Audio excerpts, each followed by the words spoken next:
ఓం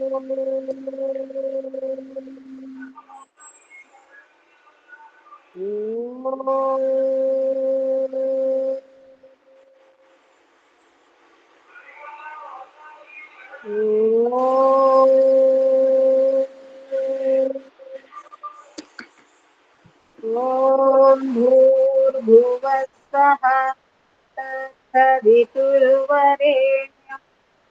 భర్గో దేవస్య ధీమహి ధియో యో నః ప్రచోదయాత్. ఓం అసతో మా సద్గమయ తమసో మా జ్యోతిర్గమయ మృత్యోర్మామృతం గమయ. ఓం సహనా భవతు సహనౌ భునక్తు సహ వీర్యం కరవావహై తేజస్వినావధీతమస్తు మా విద్విషావహై. ఓం శాంతి శాంతి శాంతి. నమస్తే మాతాజీ, అందరికీ నమస్తే అమ్మా.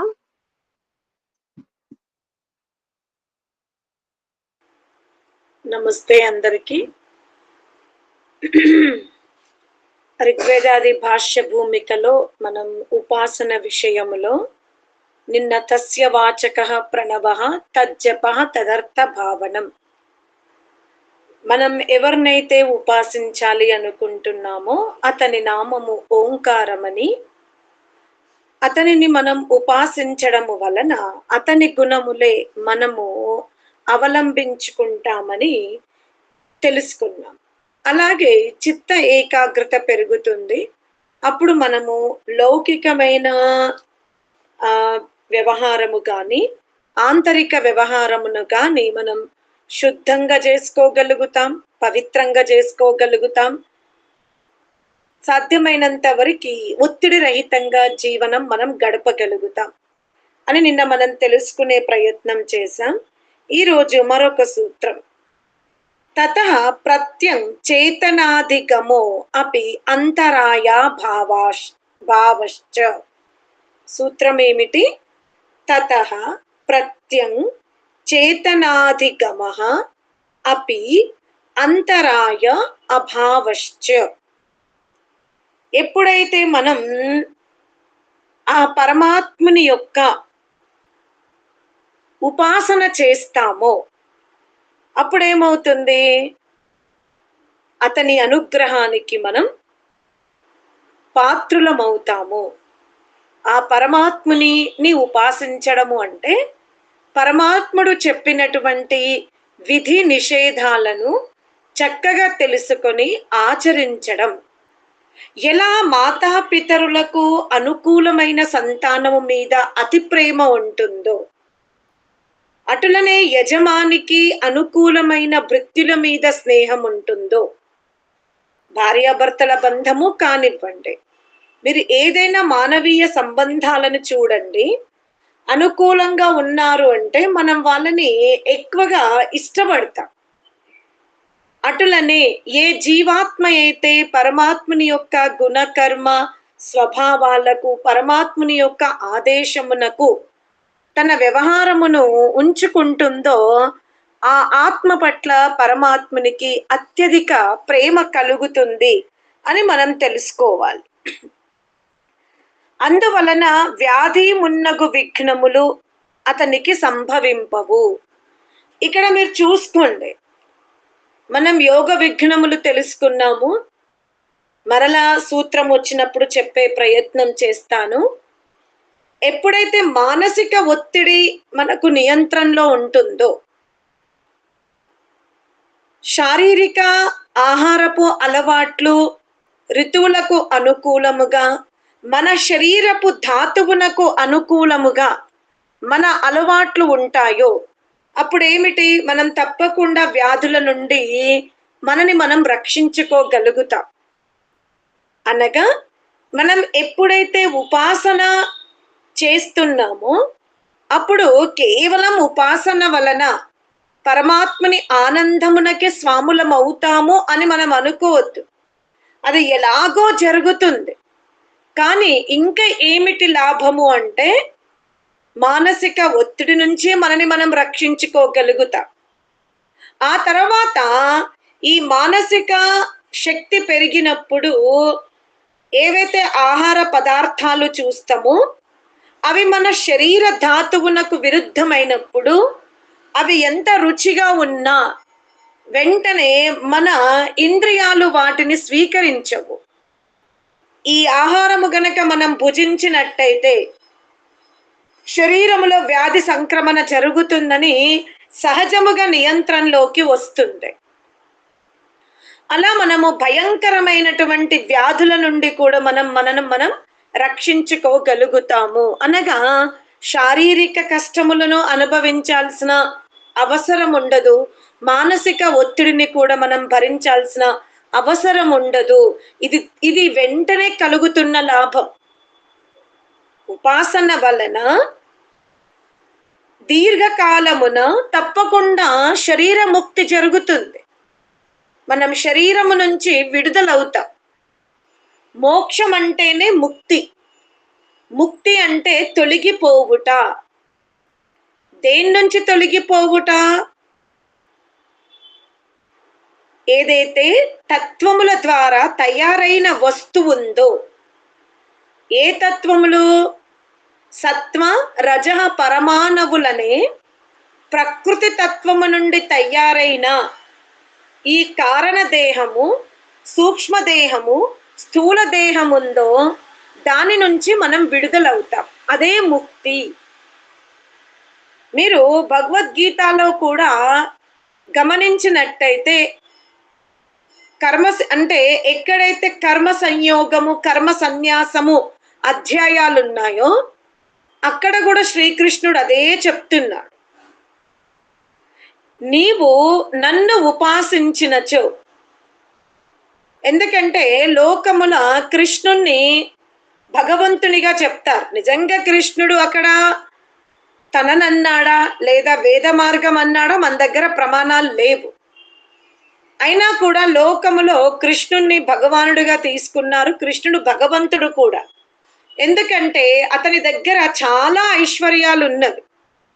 అందుకనే కురుక్షేత్రములో యుద్ధము జరుగుతున్న సమయములో అక్కడ ఉపయోగించే ఏవైతే బాణ సంచారాలు ఉంటాయో, వివిధ ఆయుధాలు ఉంటాయో వాటి నుండి వచ్చే ధూమము పరరాష్ట్రానికి కానీ దూర ప్రాంతానికి కానీ ప్రదూషణ జరగకుండా అతను గొప్ప ఒక బాణమును వదులుతాడు. అది ఆకాశ మార్గంలో అది అడ్డుగోడగా నిలబడి 18 రోజులు అక్కడ జరిగిన యుద్ధం యొక్క ప్రదూషణ బయటకు వెళ్ళలేదు. అంత గొప్ప వైజ్ఞానికుడు కృష్ణుడు. ఆ కృష్ణుణ్ణి మనమందరము కూడా అతనిలో ఉన్నటువంటి గొప్పతనాన్ని తక్కువ తీసుకుంటాము. భగవంతుడు అని చెప్పి కొబ్బరికాయలు ఎక్కువ కొడతాం. భగవంతుడు అంటే భగ ఐశ్వర్యే.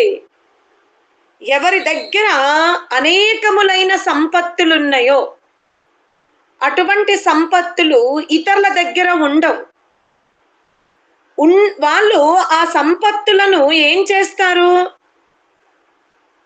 ఉపయోగింపజేస్తారు తమ ప్రజలకు. తమ రాష్ట్రంలో ఆ ఐశ్వర్యాలతో తమ ప్రజల్ని సుఖముగా చూసుకుంటారు. అక్కడ మనం గమనించాలి, వాళ్ళు ఎందుకు ఐశ్వర్యవంతులయ్యారు?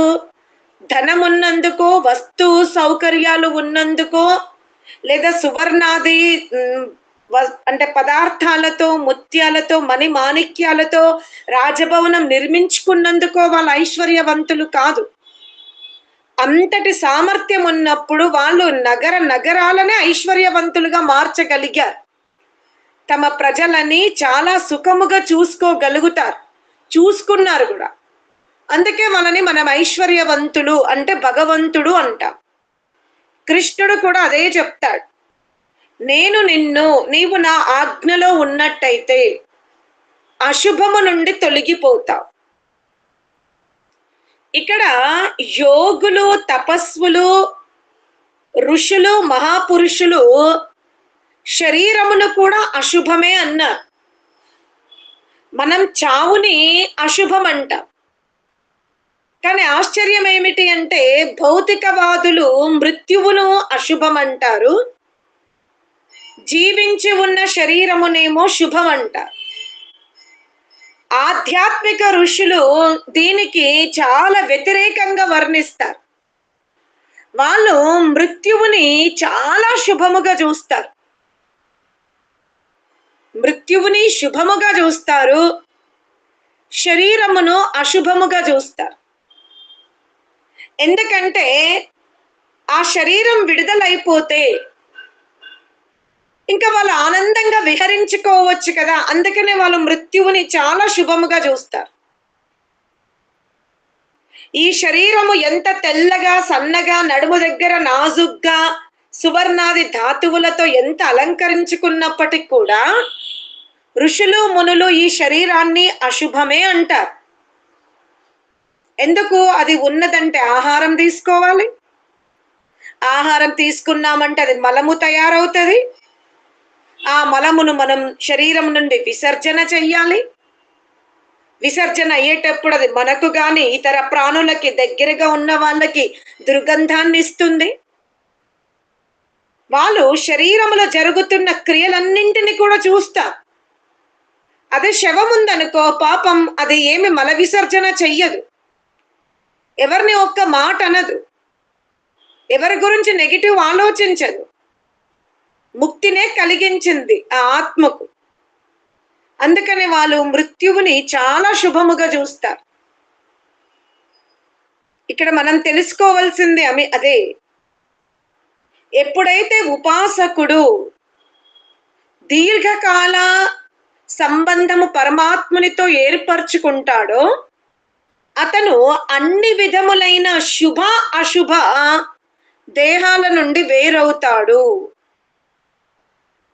ఇది బలవంతము కాదు. ఎవరికైతే వివేకము కలుగుతుందో, ఎవరికైతే ఇంకా చాలు ఈ బంధాలు, పుత్ర పౌత్రాదులు, ఈ ఐశ్వర్యాలు, ఈ మానసిక ఒత్తిడి, సమాజంలో నిర్ణయము, అజ్ఞానముతో చేస్తున్న ఇదంతా ఒత్తిడితో అలసిపోయిన జీవాత్మ,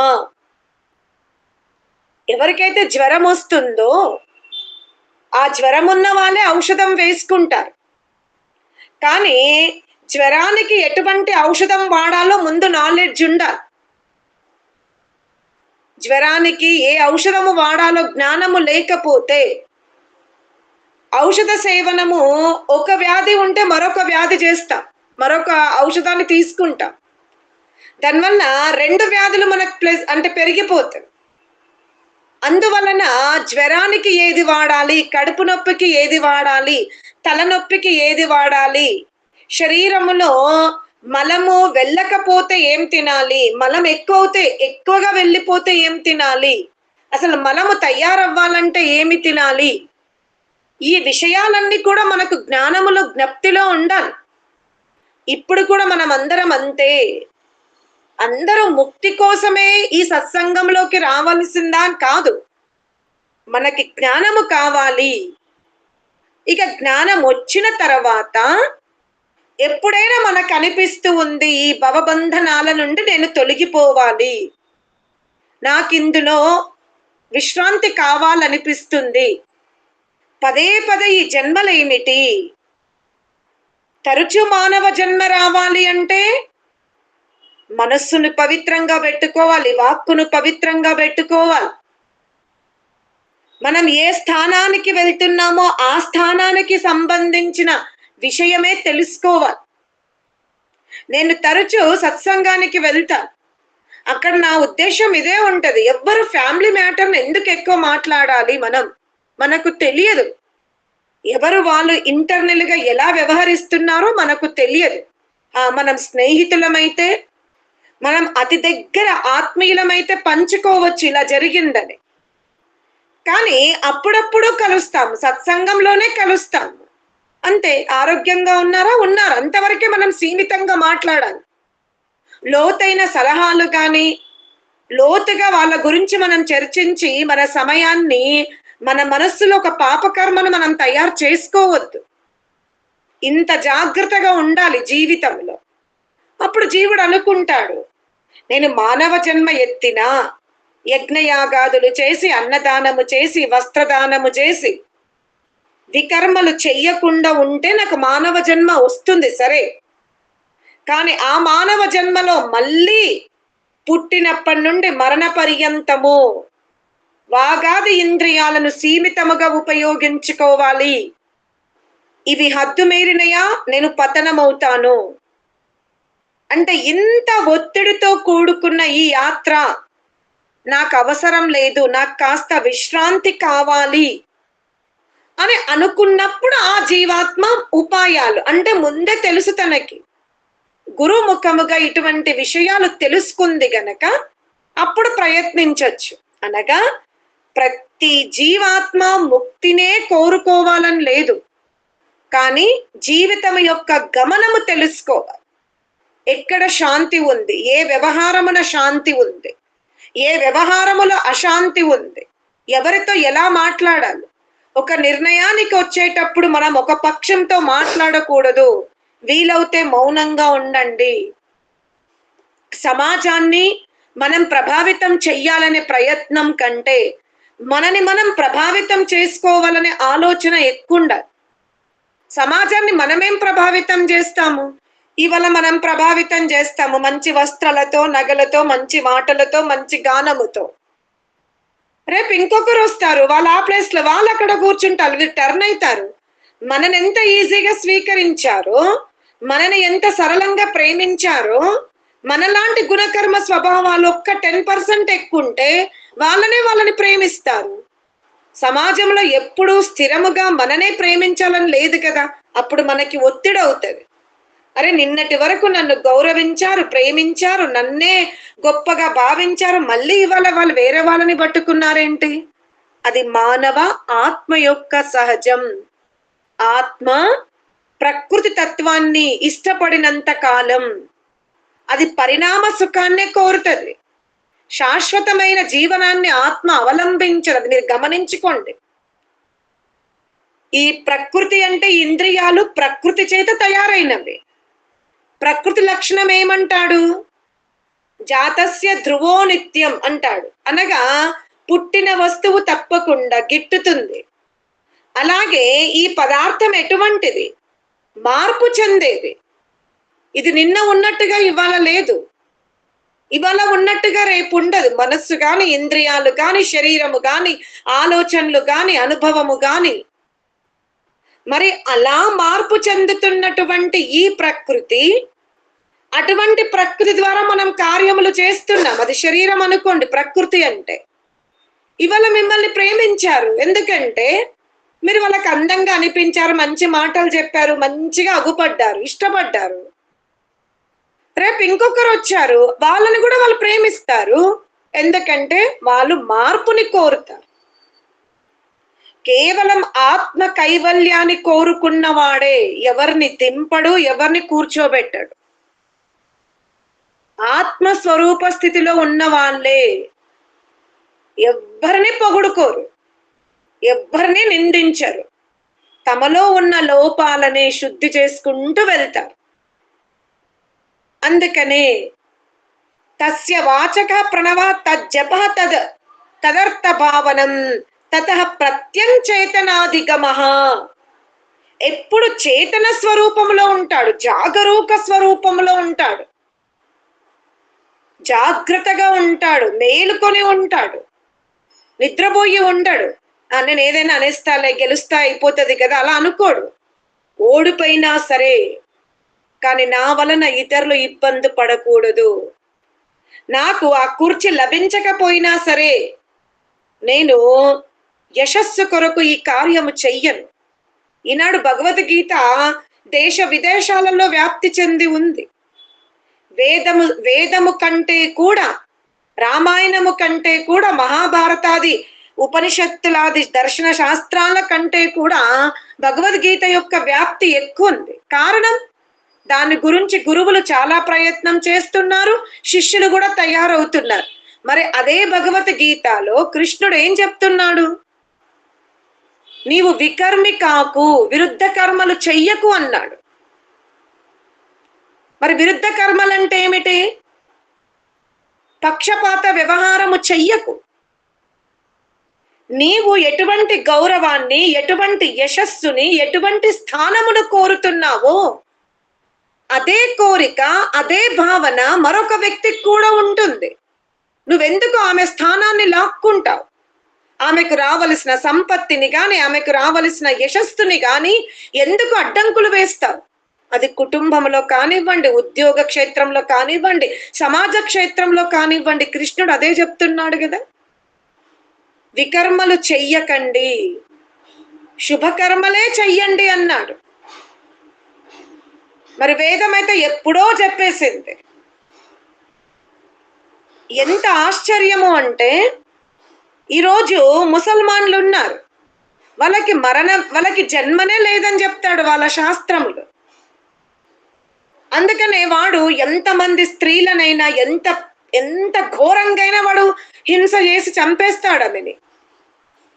వాడి స్వభావమే క్రూర స్వభావం అయిపోతుంది. ఎందుకంటే వాడు మళ్ళీ పుట్టడు. వాళ్ళ శాస్త్రం అలాగే రాయబడి ఉంది. వాళ్ళ శాస్త్రములు అలాగే రాసుకున్నాడు, నీకు నచ్చిన పని చేయరా, అల్లాని తిరస్కరించిన వాళ్ళని నరుకుతూ వెళ్ళిపో అన్నాడు. అందుకే వాడికి పాపం తగలదనుకుంటున్నాడు వాడు. మరి మన ధర్మశాస్త్రం ఏం చెప్తుంది?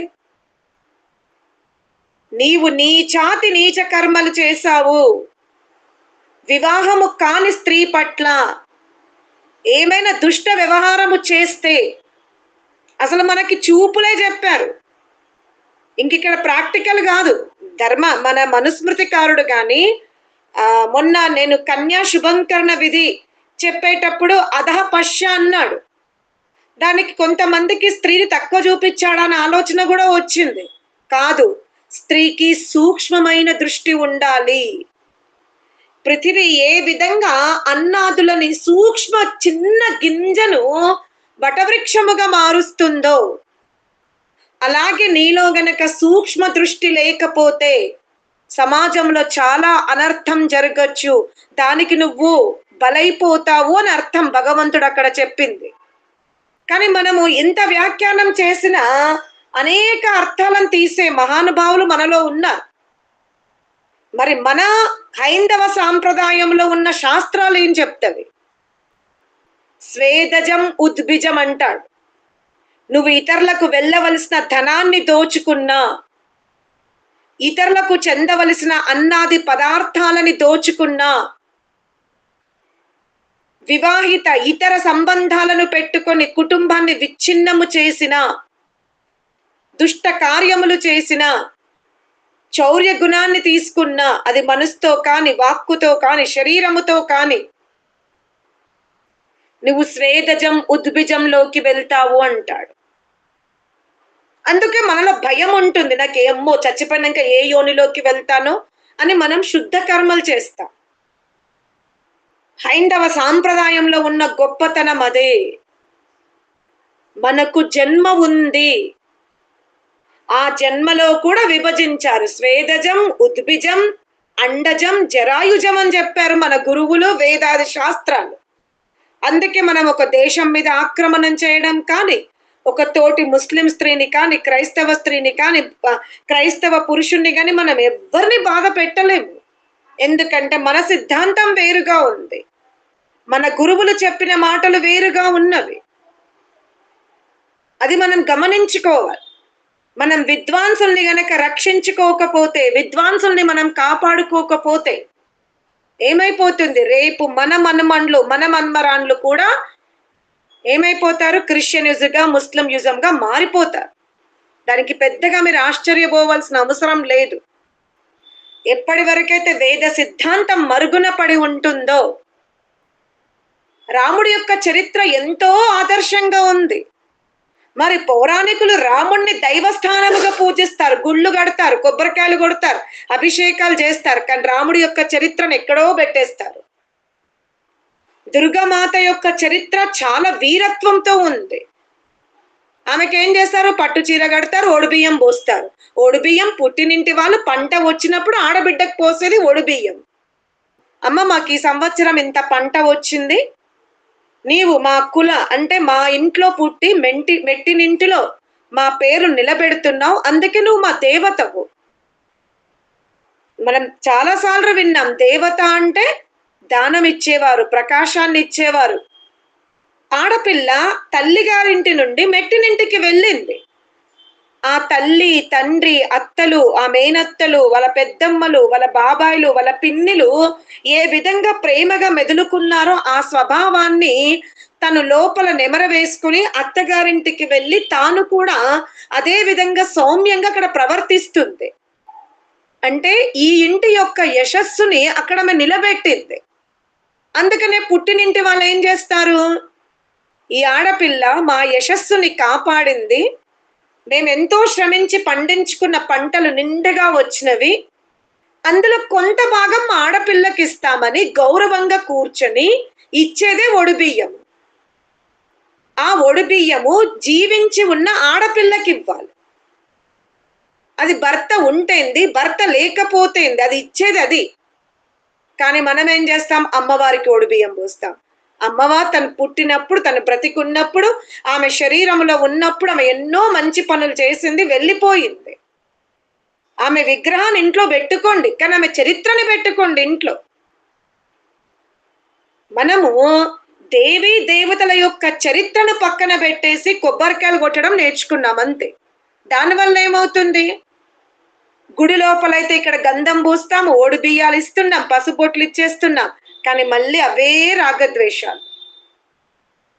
ఎందుకు మారలేకపోతున్నాం అంటే మనం అనుకుంటున్నాం, నేను ఈరోజు ఇంత ప్రసాదం అమ్మవారి పేరు మీద దానం చేస్తే ఇక నాకు శుభమైంది, ఇక నన్ను పాపం నుంచి తొలగిపోతాను.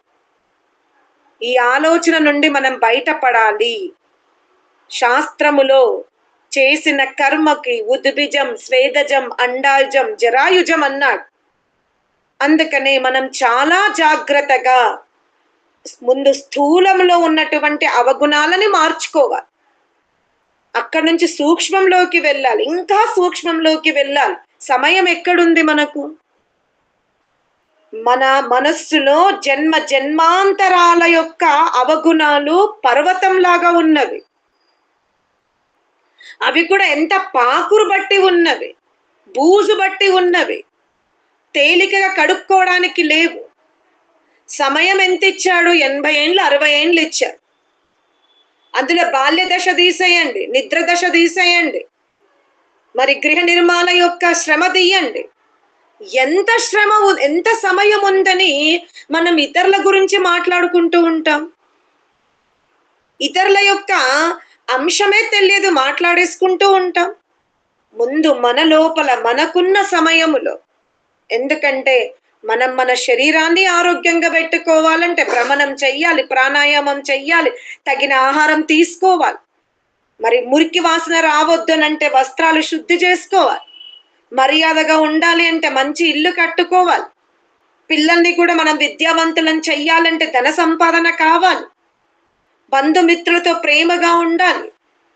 మరి ఇంతటి వ్యవహారము చేస్తూ చేస్తూ మరి మనకు లభించిన ఈ అవకాశములో పర్వతము లాంటి మురికిని కడుక్కోవాలి అంటే సమయం ఎక్కడుంది? కేవలం ఇతరుల గురించి ఆలోచించడం ఆపివేసి మన గురించి మనం ఆలోచించుకున్నప్పుడు కాస్త ఆ పర్వతం పెరగకుండానైనా ఉంటుంది. అది మనం గమనించుకోవాలి. అంత సూక్ష్మంలోకి మనం నిరంతరం యాత్ర చెయ్యాలి. అదే అంటాడు, విఘ్నములను మనం తొలగించుకుంటాము. ఉపాసన చేస్తున్నప్పుడు అక్కడ మనమే ఉంటాము, మన గురించి ఆలోచిస్తాము, మనలో ఉన్న మురికినే చూసుకుంటాము అనిపిస్తుంది. నిన్ననే కడుక్కున్నాను కదా, నేను మళ్ళీ ఇవాళ ఎందుకు కడుక్కునే ప్రయత్నం చేస్తున్నాను? అందుకే కేవలం నవ్వు, స్మైల్ ఇస్తాను. వాళ్ళు ఏదైనా చెప్తే ఉపశమనం ఇస్తాను, కానీ నెగిటివ్ ఆలోచించను అని ఆత్మ నెమ్మది నెమ్మదిగా ఈ బాహ్యమైనటువంటి ఆ నకారాత్మక ప్రవృత్తిని తన లోపల జమ చేసుకోదు. అది కూడా వ్యాధియే. ఏంటి? తరచి ఇతరుల గురించే మాట్లాడుకో. అలాగే ఎంత పెద్ద వ్యాధి మనలో ఉంది అంటే, మనం ఎలాగో ఆ దుఃఖాన్ని అనుభవించాం, నరకముగా అనుభవించాం, ఏడుస్తూ అనుభవించాం, బాధపడుతూ అనుభవించాం. అది గతం అయిపోయింది. మళ్ళీ ఇప్పుడు ధ్యానములో కూర్చొని మనని వదిలి వెళ్ళిపోయిన వాళ్ళని తలుచుకొని ఏడవడం, మనని బాధ పెట్టిన వారిని గుర్తు తెచ్చుకొని ఏడవడం అవసరమా? ఆనంద రసరూపుడైన పరమాత్ముని యొక్క దివ్య తేజస్సులో తరింపబడే ప్రయత్నం చెయ్యాలి, కానీ గత అయిపోయిన దుఃఖంలని మనం తలుచుకోవద్దు. ఆ స్థితిలో మనం ఉండగలగాలి. అది ఎంత పెద్ద వ్యాధి. హాయిగా భగవంతుని ముందు కూర్చున్నాం, ఆనంద రసాన్ని సముద్రంలో ఉప్పెనలాగా ఉప్పొంగిపోతూ ఉంది హృదయంలో పరమాత్ముని ఆనందం. జీవుడు ఆ ఆనంద నదిలో, ఆ మాన సరోవరంలో తడిచి ముద్దవ్వాలి, శరీరాన్నంతా కూడా నింపుకోవాలి ఆనంద రసముతో. ఆ సోమరసాన్ని త్రాగి శక్తివంతుడవ్వాలి. అది మనం అదే లక్ష్యంగా పెట్టుకోవాలి. కానీ అక్కడ కూడా చెప్పుకోవడానికైతే ధ్యానంలో కూర్చున్నాం, కానీ ఎక్కడికో వెళ్ళిపోయింది మన మనస్సు. వద్దు. ఆ భయంకరమైన వ్యాధిని తొలగించుకోండి, ప్రసన్నముగా ఉండే ప్రయత్నం చెయ్యండి. అనగా బుద్ధి వృత్తులను అనుసరించి అనుభవించుట జీవాత్మనకు, అనగా మనం ఈ బుద్ధి ద్వారా గతాన్నంతా నెమరవేసుకొని కళ్ళల నీరు కారిపోతూనే ఉంటాయి మనకి. సహజమే, అప్పుడప్పుడు ఆ స్థితిలో రావడం సహజమే. కానీ దాన్ని మళ్ళీ మనం ఏం చెయ్యాలి? ఆపాలి. నిరంతరం ఆ బాధలో మనం ఉండకూడదు. ఎందుకంటే ఈ శరీరం శాశ్వతమైనది కాదు. సమయం చాలా వేగంగా పరిగెడుతుంది. మొన్ననే శ్రావణ మాసం వచ్చినట్టు అనిపించింది, అప్పుడే త్రయోదశికి వచ్చేసాం. మొన్ననే జనవరి వచ్చినట్టు అనిపించింది, 8వ నెలకు వచ్చేసాం. ఇంత వేగముగా సమయం పరిగెడుతూ ఉంది. మరి సమయానుకూలంగా మనం పరిగెత్తకపోతే మన ఉన్నతి ఎలా జరుగుతుంది? ఉదాహరణకి చూడండి, ఒక సింహం ఉంది. సింహానికి చాలా ఆకలేస్తుంది. అంతలోనే సింహము గుహ నుంచి బయటకు రాగానే అక్కడ జింక ఉంది. సింహం ఎందుకు పరిగెడుతుంది? అది తన ఆకలి తీర్చుకోవాలంటే సింహం పరిగెత్తాల్సిందే. శక్తినంతా ఉపయోగించుకొని సింహం పరిగెత్తాలి జింక మీదికి. అది దాని ధర్మం. సింహము పరిగెత్తడమే ధర్మం. మరి జింక ధర్మం ఏమిటి? అది తనను తాను రక్షించుకోవడానికి పరిగెత్తాలి. అది జింక యొక్క ధర్మం. ఈ ఇద్దరిలో ఎవ్వరు పురుషార్థం చెయ్యకపోయినా హానియే. అటులనే సూర్యుడు పరిగెడుతున్నాడు, అది అతని ధర్మం. మరి మనం పరిగెత్తకుండా ఉంటే తప్పు మనది కానీ సూర్యుంది కాదు. అందుకనే మనము కూడా వేగము. ఐతరేయ ఉపనిషత్తులో జీవాత్మకు అదే చెప్తాడు. ఓ జీవాత్మ, నువ్వు ఎప్పుడైతే ధ్యానమును అవలంబించుకుంటావో నీలో ఒక శక్తి విడుదలవుతుంది. నువ్వు వేగవంతుడవు అవుతావు. చాలా వేగముగా నీ పనులను పూర్తి చేసుకుంటావు. ఎప్పుడో వానప్రస్థ ఆశ్రమములో సన్యాసములో కూర్చొని ధ్యానము కూడా చెయ్యాలనే ఆలోచన లేని సమాజంలో మనమంతా అతి చిన్న వయసులో కూర్చున్నాం. చూడండి, స్మిత ఉంది, వాళ్ళు ఇప్పుడిప్పుడే గృహస్థ జీవితంలో ఒక సగభాగంలో ఉన్నారు. ఝాన్సీ ఉంది, కృష్ణ, శృతి, వీళ్ళందరూ ఎక్కడున్నారు? గృహస్థములో. పిల్లలు ఇంకా స్కూల్కే వెళ్తున్నారు. మరి ఇంకా చాలా మంది ఉన్నారు, శరీరం వార్ధాక్యంకి వచ్చింది. మన్మరాన్లను చూసారు, ఆ మన్మన్ల పెండిలు చూస్తున్నారు వీళ్ళు. అందుకనే ఉపాసన వేగమును పెంచుతుంది. అంటే ఎప్పుడో 50 ఏండ్లకు కూడా రాని ఆలోచన యవ్వనములో వచ్చింది అంటే వాళ్ళ కర్మలు ఎంత శుద్ధముగా ఉంటున్నాయో చూడండి. సత్సంగం విన్నారు, అమ్మ క్లాస్ అయిపోగానే మళ్ళీ కుక్కతోక వంకరలాగా ఉంటది వాళ్ళ దుర్గతి. కానీ తెలుసుకొని జీవితంలో తోటికోడళ్లతో కానీ, అక్క చెల్లెళ్ళతో కానీ, బంధుమిత్రులతో కానీ, వాడకట్టుతో కానీ, పనమ్మాయితో కానీ, ఎవరితో అయినా జాగ్రత్తగా వ్యవహరిస్తున్నామంటే శుద్ధ కర్మలు పెరిగిపోతున్నట్టే. అది ఇక్కడ మనం ఆలోచించాలి. ఎవరైతే పరమాత్మునితో సంబంధం పెట్టుకుంటారో, ఎందుకంటే పరమాత్ముడు శక్తివంతుడు, పరమాత్ముడు బలపరాక్రమవంతుడు, తేజోవంతుడు, శ్రేష్ఠ గుణములు గలవాడు, శ్రేష్టమైన స్వభావము కలవాడు. అట్టి వ్యక్తితో మనం ప్రతిరోజు కూర్చోగలిగితే ఎలా మనము తోటి వాళ్ళతో ప్రభావితమయ్యి ఆ విధంగా ప్రవర్తిస్తామో, అలాగే జీవుడు పరమాత్మునితో ప్రభావితం అవుతే పరమాత్ముని గుణములతోనే వర్తిస్తాడు. అది మనం తెలుసుకోవాలి అని ఇక్కడ ఋషి చెప్తున్నాడు. మనం శుద్ధమైన కర్మ చేసి ప్రసన్నులమై శరీరాదులతో సంబంధము లేకుండా వాస్తవగు స్వరూప స్థితికి వెళ్ళి బ్రహ్మ యొక్క సాక్షాత్కారం చేసుకుంటాము, ఇంకా తరింపబడతాము, ఆనందమును అనుభవిస్తాము అని ఈ సూత్రము ద్వారా మనకు పతంజలి మహర్షి చెప్పే ప్రయత్నం చేశాడు.